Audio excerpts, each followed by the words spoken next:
Welcome to the Working in Real Estate webinar. I'm your host, Carly Barnett.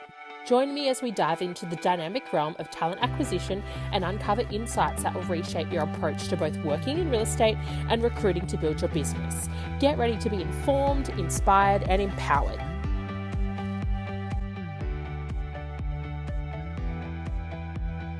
Recruit and Consult acknowledges the traditional owners of the land and waters that this webinar is recorded on.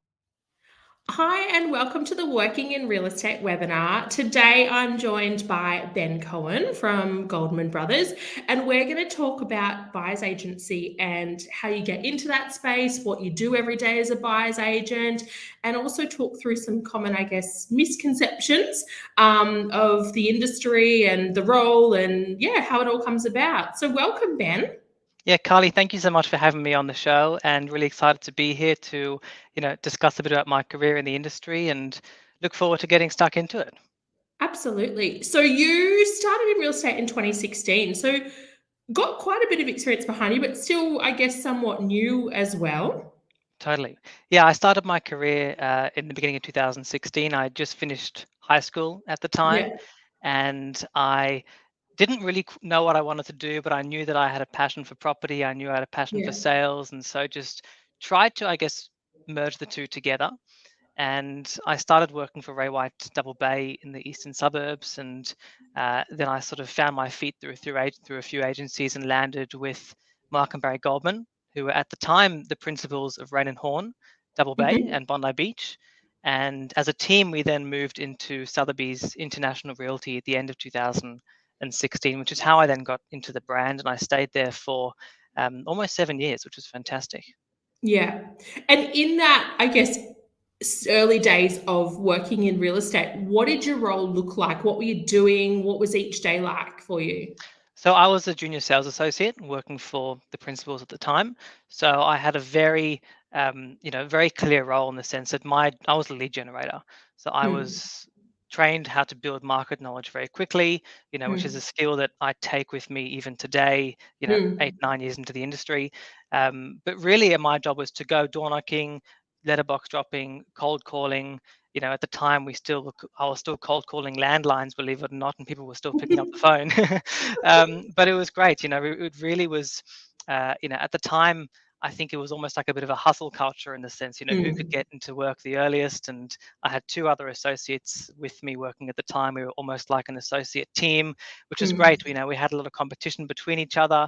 And it was all just about booking appraisals, getting on the phones, getting Mark and Barry indoors, and just building as many relationships as we can, building the database. So, the real basic foundations of real estate, which you learn in the very early stages of your career.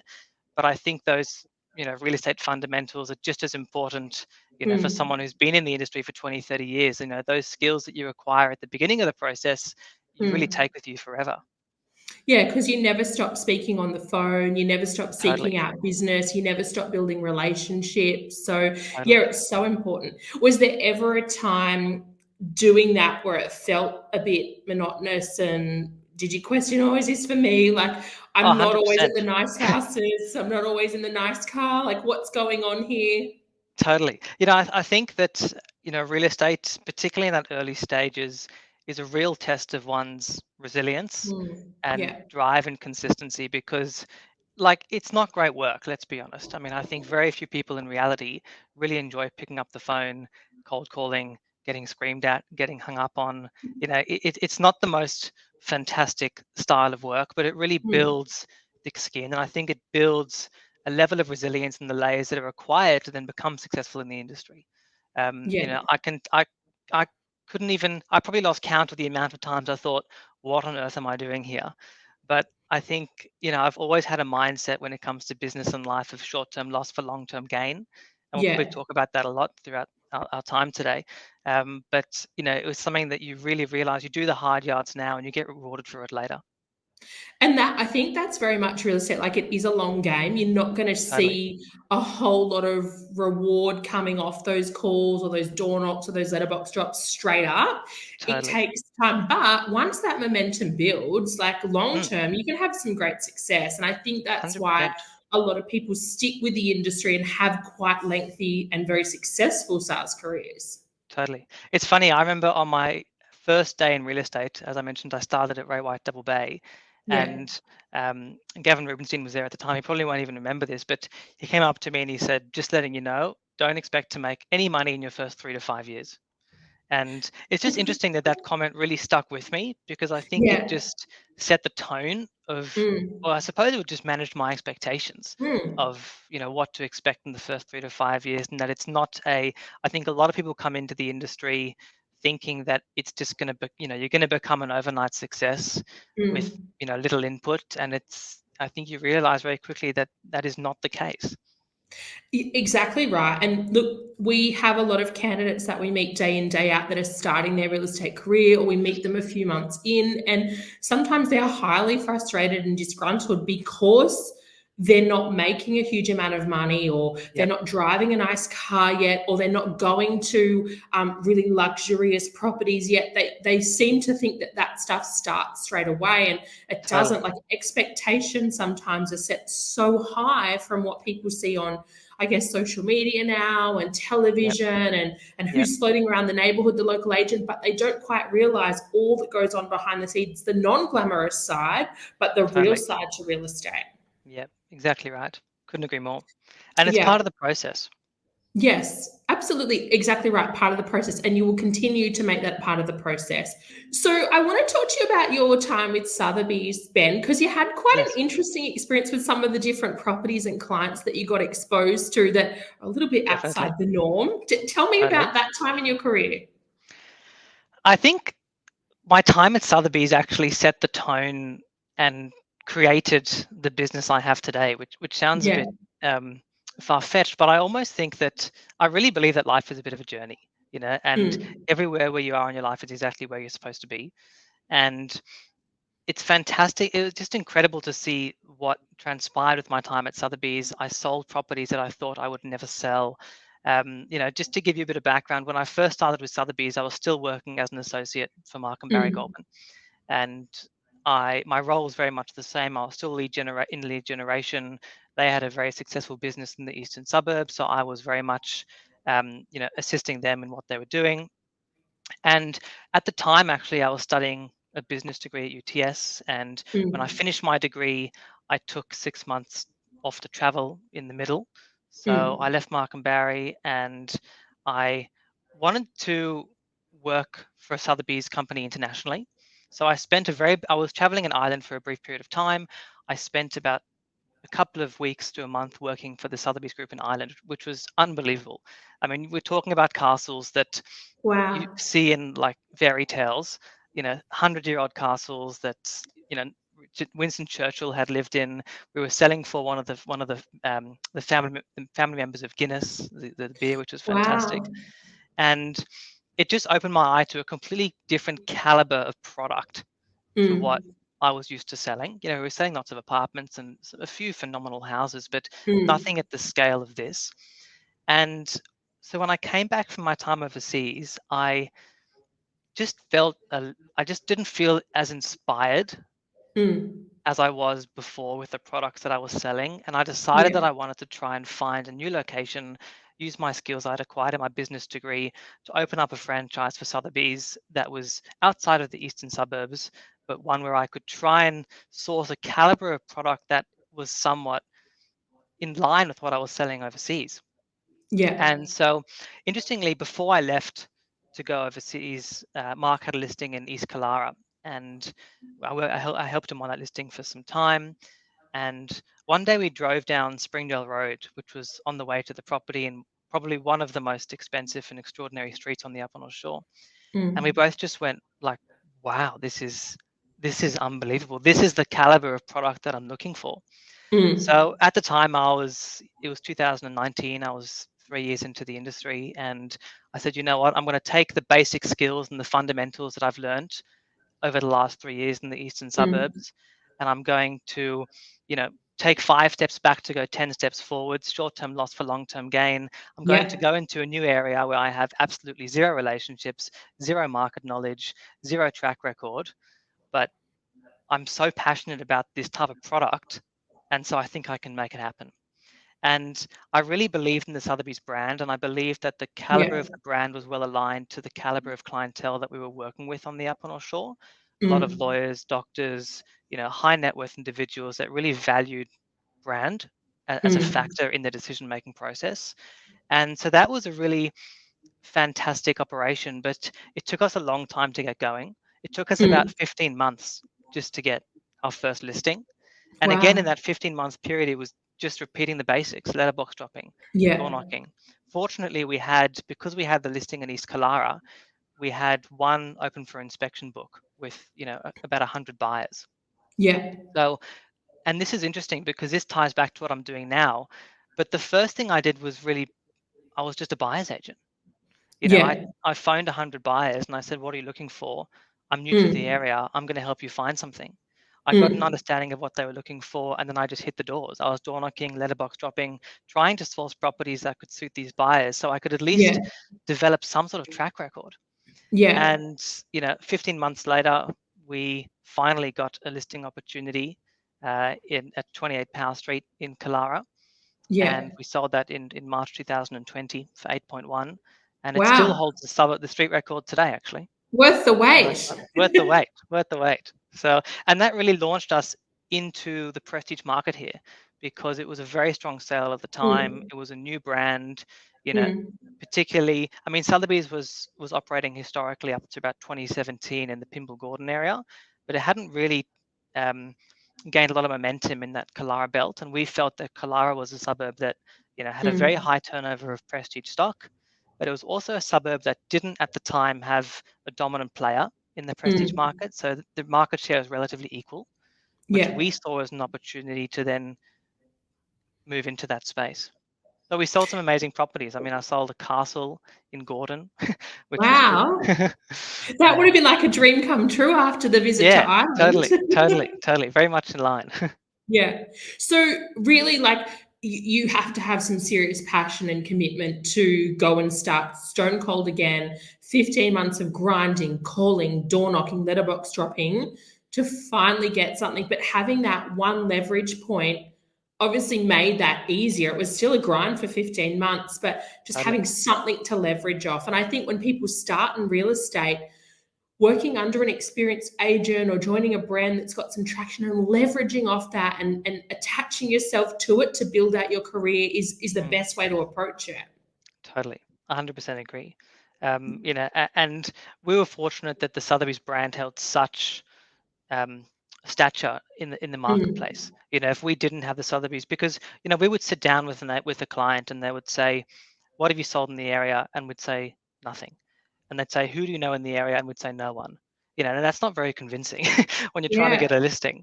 But it was really the power of the brand at the time and the yeah, prestige element and the fact that we could introduce international buyers that gave us, it was a competitive advantage in the beginning yeah, until we as agents became the competitive advantage.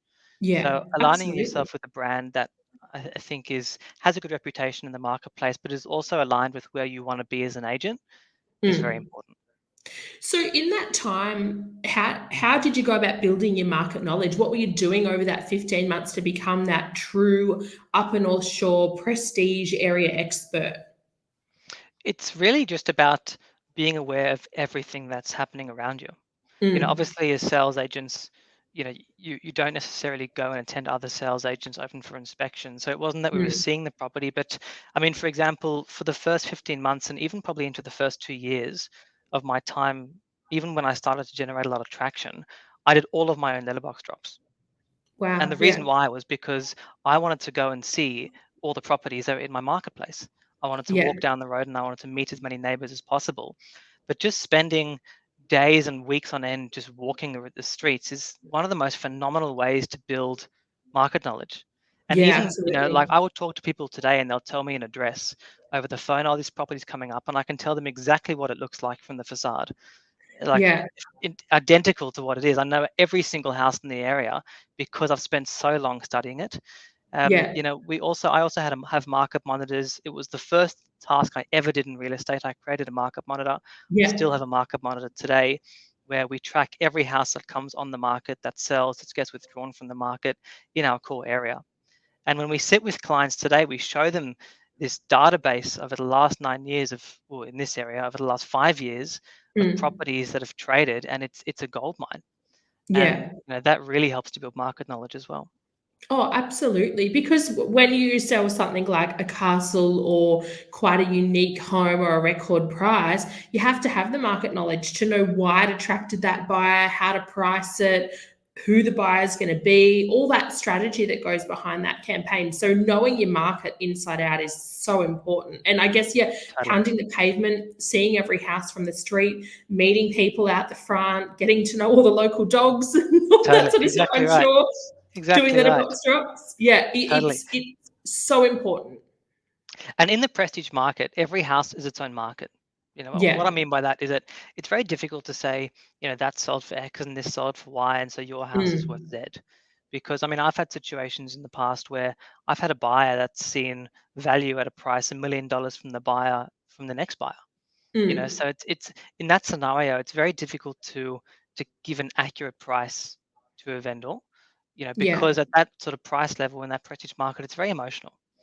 And so we, we, absolutely. we tailored our selling strategies, and we were quite particular about how we provided that information, knowing that there's not a cookie cutter approach to value a property in that price range. Mm. Yeah, absolutely. So then going from grinding and all that work and creating that marketplace presence for yourself, how Yes. do you transition from that to becoming a buyer's agent? So you're being a real estate agent that's trying to find properties, signing them up, running sales campaigns, liaising with buyers, to now exclusively just working with buyers.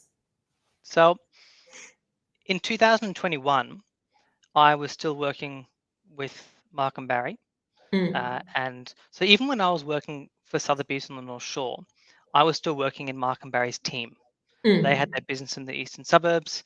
Mark was assisting me on the upper North Shore as well, but we were all still part of the same team, essentially, mm, just in different geographical locations. And then in 2021, Mark and Barry decided that they were going to leave Sotheby's. Sorry, 2022. They were going to mm, leave Sotheby's and they were going to open up Goldman Brothers Buyers Agency, because they saw an opportunity in the eastern suburbs.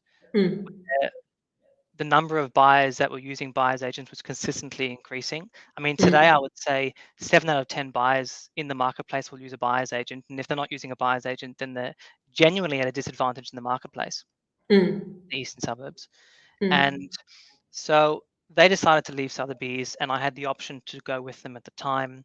But I really felt that our effort and our time investing in Sotheby's North Shore was just on the path of exponential growth, and so Yeah. wasn't quite ready to leave at the time. So they left, and I stayed on with Sotheby's. And I stayed at Sotheby's for another 2 years. I built the business. We built great momentum in the Mm, market that we wanted to service. And it got to the point where I just realized that I had buyers that I was working with in my mm. time as a sales agent that were in the market for longer than I was even selling in the area. Wow. And it really dawned on me when I sold a property in Kalara, and I sold it twice. I sold it the first time in August 2021 for Yeah. 10.5, and I sold it again in May 2023 for 11.6. So Mm, $1.1 million difference. But the critical factor was that the buyer the underbidder from the first campaign bought it in the second campaign, and they paid how's $1.1 million that? more. Yeah. And the property was in the same condition. And God. that for me was a real eye opener, because I thought to myself, okay, well, someone needs to actually go into the marketplace here with genuine sales experience and provide strategic advice to buyers. Mm, Because there's a lot of buyers who are spending years in the marketplace not actually realizing that there is such thing as a cost of inactivity. Because mm, particularly when you're buying in a highly affluent area with strong capital growth, most of the time the market's going in one direction. So if you're sitting mm, dormant in the marketplace for too long, your purchasing power actually is decreasing. mm. And I looked out into the marketplace and I saw that the trend for buyer's agency was growing very quickly in the eastern suburbs, lower North Shore. The upper North Shore is always a few years behind, I believe, in adopting those sort of trends. Yeah. And there were a couple of very good players in the marketplace, but it wasn't nearly as competitive or saturated as the eastern suburbs. And I felt that this was a real opportunity to make a move now, where the awareness of the value proposition is still quite low for someone to actually go and strategically create the value proposition and the awareness of that value proposition, so that when the trend does eventually catch up, they're at the forefront of it. Yeah. And so it was a very difficult decision for me to make.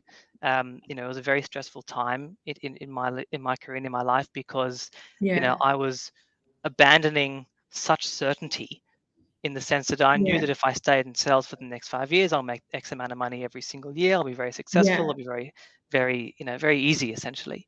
And I Yeah. was going into an industry saying, well, let's leave all that behind. This is tested in another area, but it's a little untested here. So I was going from certainty to uncertainty. And again, it was that, coming back to when I moved from the east to the north at Sotheby's, it was, okay, well, this is another 5 steps back to potentially go 10 steps forward. So it was quite a difficult decision to make. But, again, I believed in the process. I believed that we had a competitive advantage as a business. And so I phoned up Mark and Barry, because I maintained a very good relationship with them. And I said, guys, I think that, we should join forces again and open up a buyer's agency on the North Shore. Yeah. And I went to my office that day. I wrote a whole business plan. I pitched it to them the next day, and a week later they said, "Benny, we're going into business." And so, then what we decided that in the turn of the financial year last year, so June 30, 2023, I'll become a partner of the business, and we'd open up Goldman Brothers North Shore. Wow. So that passion just still did not die. Like, that's your kryptonite and your resilience right there, your passion for the industry and knowing where your strength is. And through the years and as you've worked through it, it's clearly working with buyers and it's working in that prestige market. Totally. And I think as well, I realized that, because I spent a long time reflecting on if I should or should not make the move. And Yeah. one of the things that came up, and I suppose it's more of a personal thing, but I just really enjoyed that early stage of building the business, that industry disruption where we could really come out of nowhere and soak up a big chunk of the market share really quickly, and that Yeah. strategic direction of the business. I really missed that. Over Yeah. time, our business at Sotheby's became less, I could say, of a startup and more of a property business. And I really wanted to sink Yeah. my teeth back into that ability to build something. Yeah. And, that was also a catalyst in the fact that I thought, you know what, now's the perfect time to do it. Let's take a leap of faith. And Yeah. here we are almost a year later. Well done. And so from there, I guess if someone wants to become a buyer's agent, do you think that coming from a real estate sales background is essential to make that step? Look, I wouldn't say it's a prerequisite, Mm. because, there's very good buyer's agents in the industry that do not have the sales experience. But with that said, for us, it's an extreme advantage. It's our Mm. competitive advantage as a business. Mm. Every single person in our business, from our management to our, to our administration team, has been in the sales industry for a minimum of 3 years. And Mm. what that allows us to do is that we can go to our clients and say, well, it's very difficult to understand exactly how to buy property strategically if you don't know what conversations the agents and the vendors are having in the living room together. Our Mm. experience as sales agents has given us first-hand experience of how to manage auctions, the vendor psychology. In other words, what emotions is the vendor feeling throughout the duration of the Mm. selling campaign, and when throughout the duration of their campaign are they most vulnerable to accept an offer. So all Mm. these little insights with regards to the objectives that the agent's trying to achieve over the duration of their campaign as well. Timing, Mm. all of these factors that we've become so skilled at as selling agents has given us that understanding of, well, let's reverse that. We know how to maximize a sell price for our vendor. Let's flip it on its head, because now we know how to buy at the best possible price for our client. So I Yeah. do think that having a sales experience is, it's very important. I mean, you've worked with us, you know that we only hire sales experience, which makes your job a bit difficult, but you did a phenomenal job of it. Thank you. So I think it is important. And look, I would agree. I've met lots of people that have made that transition from other industries that have complementary transferable skills. Like, Yep. they could have bought and sold a lot of property and have investments and have a very intimate market knowledge that Yeah. way of buying and negotiation, the process. There could be other things that they've done with their career that transfer across. But yeah, I feel as though it's a really good competitive advantage having that real estate sales background, seeing things from the other side of the fence. But then, as you spoke about earlier, that market knowledge, because I assume like when a buyer comes to you to engage in your services, they come to you for the knowledge, for the research that you've done, for that understanding and the history of the different properties, the trade prices, why things of Totally. a certain price have achieved that, what value certain streets hold over others, different school zones, like all those different reasons why, a property gets its value or someone would move. You know that from Totally. all the years of collecting that data that you've been doing and walking the streets. 100%. And I cannot tell you, I probably at least once or twice a day, I'm in a conversation with clients on the Mm. phone or face to face or at a property, and we're touching on information that is from my experience as a sales agent. Whether Yeah. it comes, as you say, from the market knowledge, this is worth that, that's worth that. I know because I sold that and I sold that and I sold that, and this is a comparable Mm. sale. Or from the perspective of, well, this is where the agent's up to in the campaign, and these are most likely going to be the next three things that we're going to see materialize based on my experience doing X, Y, and Z, the Mm. same thing. So, it really helps. But again, coming back to the market knowledge, I think Mm. that's probably the most important thing as a buyer's Yes. agent, because ultimately one of your key objectives is to make sure that you're buying at the best possible price. Mm. And, you're not going to be able to know that. And I think even in my experience as well, one of the key reasons why buyers don't buy a property and stay dormant in the market for so long is just a lack of education and confidence. Mm. They get into Mm. a negotiation, and then they get to the end of the negotiation, but now they're starting to question, oh, but are we buying at fair value? Are we overpaying? They sort of get a bit nervous about it, and then they withdraw Mm. because they don't Yeah. have that confidence. And so our Yeah. job as a buyer's agent is to give the buyer the confidence, support the comparable sales to make sure that they're confident and informed, so that when it Mm. gets to the end of the process, there's no umming and ahhing. Yeah. Because I guess too, like when you're a buyer in the market and you're working with just the agent, there's no buyer's agent, you're dealing with an agent that's obviously representing the vendor too. And I think some buyers can Totally. feel a bit unsure, have you also got my best interests at heart? And I know a lot of Yeah, agents do, work very transparently and they do the right thing, but buyers, if they miss out, they can't help but feel as though the agent was against them. So that buyer's agent obviously eliminates all of that. They've got someone that's in their corner, strictly in their corner, and supporting and helping and guiding them and giving them the cold hard facts of pricing and the market and the process and what to totally. do. Because I guess buying well is one thing, but also educating them on, you're going to miss out if we Yeah, don't do this or offer that price or whatever that 100%. condition is. Totally. And you've said that you've hit it perfectly. There are very good sales agents out there who are very transparent, say it how it is, and will genuinely, to an extent, try and help a buyer. But Mm. the reality is that the agent's job is to get the highest possible price for the vendor. That's what they Yeah, get that's paid what they're for, employed by. and Yeah. that's their sole objective. So we say to our buyers that you can go up with an agent and they'll be very nice to you and they'll be very friendly to you, but their job is to get as most amount of money out of you. Yeah. And these guys are skilled negotiators and know exactly how to do it, and they know what they're doing. Mm. Whereas, our experience in the sales side has given that understanding as to how we can reverse that and make sure that you're not caught up in a competitive situation. And it comes Mm. down to the timing of when you make offers. For example, I've seen so many times, particularly in auction campaigns, a buyer expresses interest at a particular point in time. They've expressed interest at a price that's higher than the auction guide. And obviously, in an auction scenario, if an offer is made above the price guide, you have to adjust your price guide. Now, the Mm. issue is that you've now put all your cards on the table, and all you've done is you've raised the benchmark for other buyers. You know, Mm. so when it comes down to making offers for our clients, we do it very strategically in the sense that we get the timing right.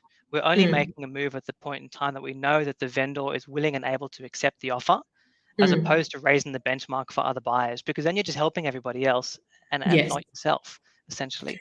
So all of Yeah. those factors, are really important and come into play. Yeah, and I guess that's that sales knowledge that's your advantage there as well in Mm, that situation. I can imagine when you deal with buyers, if they've been looking in the market for a little while, just like the buyer you Yeah, mentioned before, that was the yeah, original bidder when that property first sold, they must come to you with almost the same amount of knowledge or on par knowledge about, a couple of streets or a suburb after months of looking. So you really need to 100%. be on your A game. Totally. There's so much information available very freely today. Yeah, in your phone, like Realestate.com, it's domain, right your phone. there. Totally. Buyers can educate themselves incredibly quickly. So, Yeah. often when buyers come to us, we're not necessarily focused on educating them unless, of course, they are just totally unrealistic and they want to buy this but they've got a budget for that. Then we obviously need to educate the gap there. But Mm, most of the time, buyers are pretty switched on.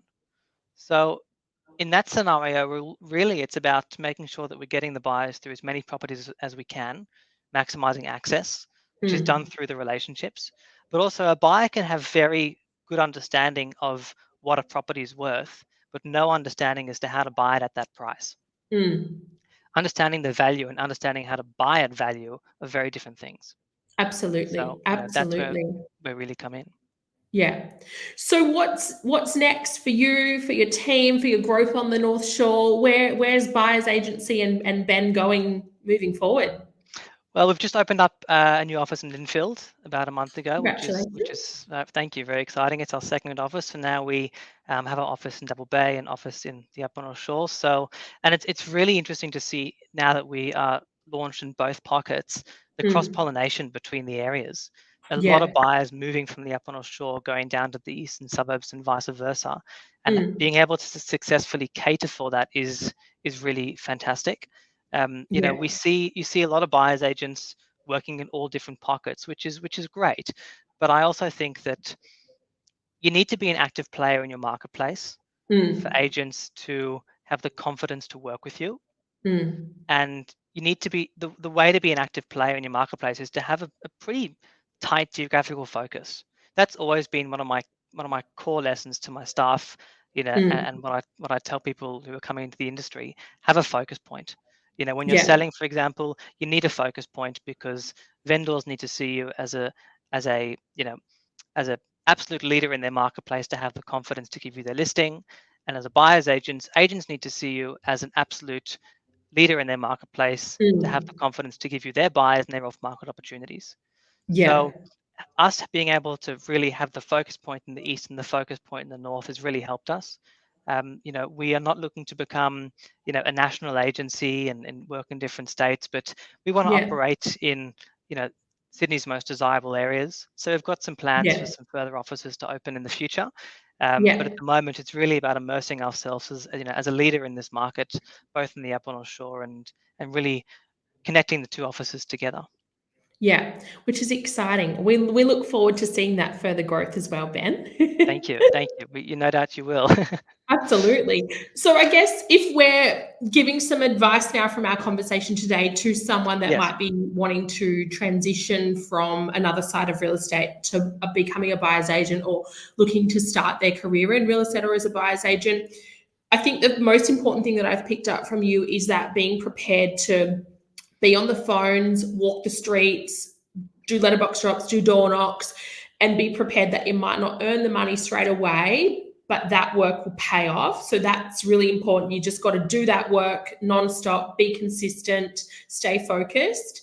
I think, totally, secondly, I picked up resilience is the most important thing there. And then from resilience builds that passion, which has totally, kept you going. And then three was get to know your market inside, outside, yeah, back to front, become a specialist, pick an area and just monitor it nonstop so that totally, you are the go to person with that knowledge of the area. totally. And I think as well, just to add to that, I mean, if you're coming from, for example, the sales side or any other industry as opposed to the buyer side, if you're coming from the sales side, your focus in terms of prospecting has been vendors, homeowners that want to Mm, sell. And it's great to retain those relationships if you move on to this side mm, because all of those people, you might not sell their house, but you know that you might have the opportunity to refer their house to a sales agent, which is going to help mm. you to build relationships with the sales agents, which is a very good thing. Yes. But those vendors will also become a buyer. But Mm. I think the most important thing, what I really spent a lot of time on in my first few months as a buyer's agent, was building agent relationships. Get out there, take agents for coffees, get in front of them, really talk to them about your strategy and plans, because ultimately the real estate agents are a critical piece in a Mm. buyer's agent's success. Yeah. Ultimately, given the fact that one of our core objectives is to maximize access, and coming back to Mm. my point earlier, if you don't have the relationships with the agents, they're not going to have the confidence to share the off-market opportunities with you, in which Absolutely. case you're not adding enough value to your buyers. Yeah. So Absolutely. build It goes relationships with hand in agents. hand. Like, you really need to have that relationship with the agent. Otherwise, you have nothing there to offer your clients. Totally. Otherwise, they may as well do it on their own. Yeah, absolutely. Well, thank you so much for chatting with me No, today. I thanks, really Carly. appreciate your time, and I love Likewise, great to learning be here. more about the industry through these conversations and building my knowledge as well. And I hope that whoever's listening learns some things also about how it works as a buyer's agency and what's involved beyond Totally. literally just buying property. 100%. And yeah, I hope you have a great day. You too. Thank you so much for allowing me to be here, and we'll speak again, no doubt. Thanks, Ben. As Carly, speak soon. Thanks for tuning in to this episode of the Working in Real Estate webinar. Feel free to share your thoughts, questions, and suggestions with us. We would love to hear from you.